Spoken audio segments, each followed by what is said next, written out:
Hello. Sit. Good. You're so handsome, Papa. You're a good boy. You're a good boy. What is up, everyone? Welcome to another video. As you guys can see, we got 3 new cars. The Fox body is gone now. And we got 3 new cars. Some of you guys can tell just by looking at them what they are.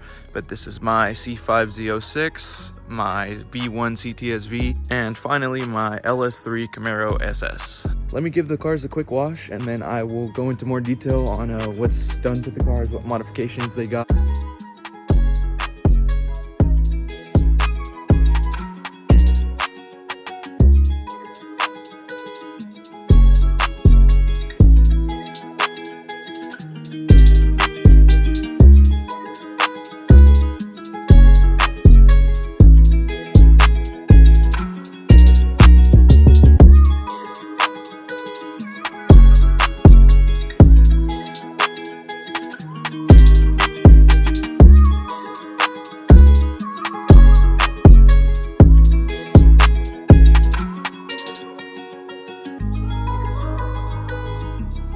One of the biggest things you need to look out for though when you are purchasing one of these, mainly there's two big ones.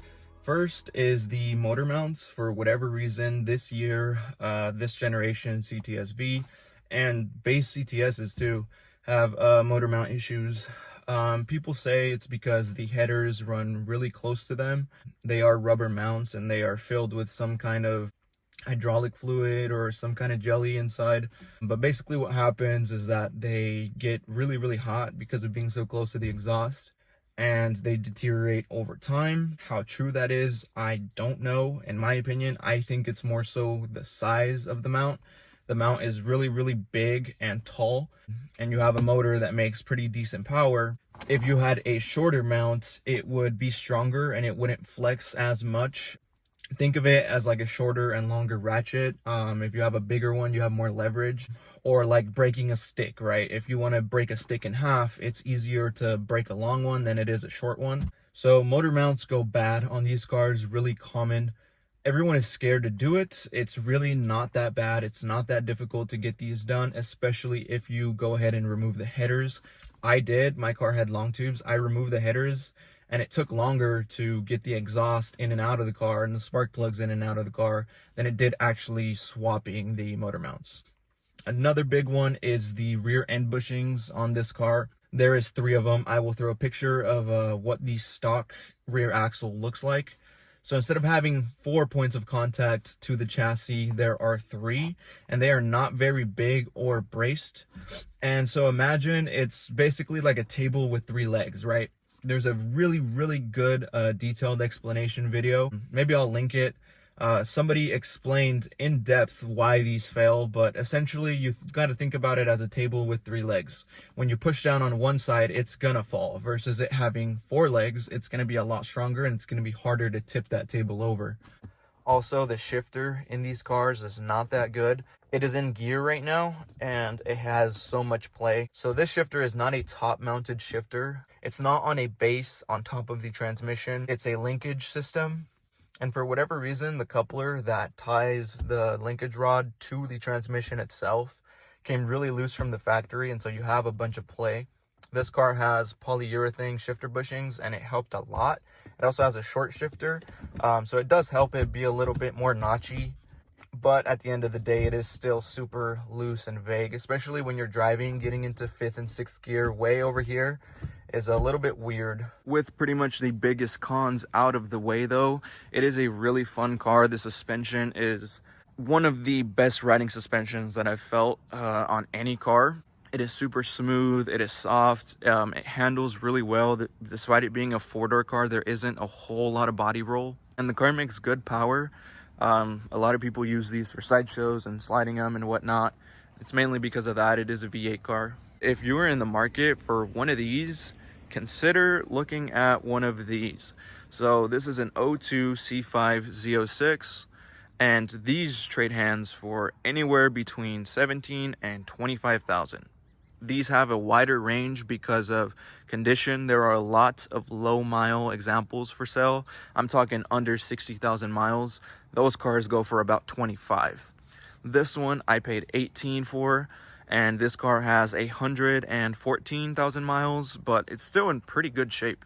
The engine is exactly the same on both cars. The LS6, I wouldn't say exactly the same, but the base of the engine, the long block, the heads are the same. And this car outperforms that car in every way, except for practicality. However, this thing is not that bad. It does have this area right here, right behind the seats, and you can put anything you want back here. Mine's a little bit dirty, but there's a storage compartment right here, and it's a pretty decent size.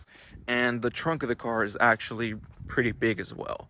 Nowhere near as big as that car, and that car has a whole other 2 seats. But this car is not that bad to live with. I've daily driven this car for the past, I want to say, month, and I love every minute of it. So if you are considering looking at one of these and you have about, let's say, 15,000 to find one of the better examples, consider saving up a little bit more and getting one of these cars. I promise you won't regret it. I bought that car and instantly 3 weeks later I decided to go ahead and make the upgrade to this, and I do not regret it at all.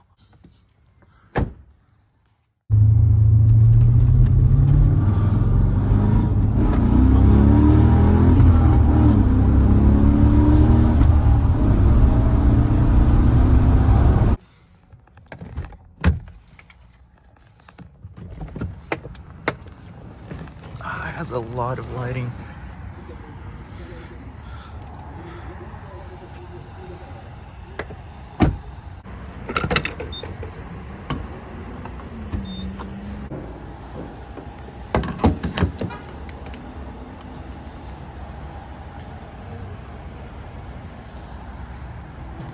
I just got done at the gym. I'm getting some gas now. If you guys are wondering what these little side markers are right here, I got these from Amazon. They're I believe 30 or 40 bucks. They're not that expensive. The LEDs are just Amazon specials as well. Another little walk around of the car. I mean, for 150,000 miles, this thing is pretty damn clean. All I'm gonna do now is I'm gonna go pick up Laura.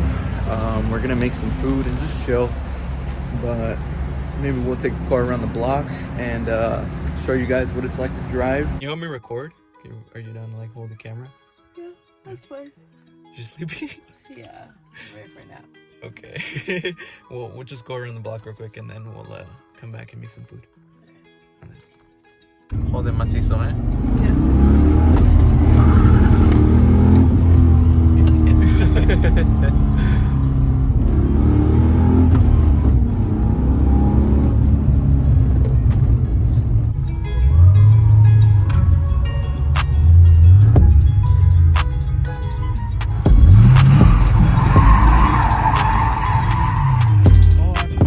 Forgot to turn off the fucking traction control. Oh my god.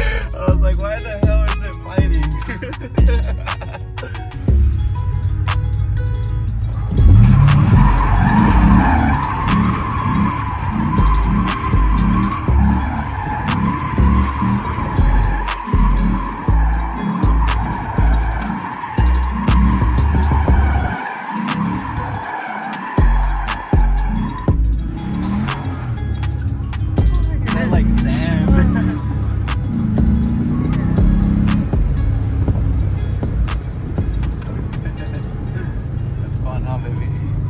That is going to be the end of today's video. If you guys did enjoy, drop me a like. That helps the channel out a lot. If you guys have any questions about the CTSV, what it's like to drive, or anything like that, drop me a comment.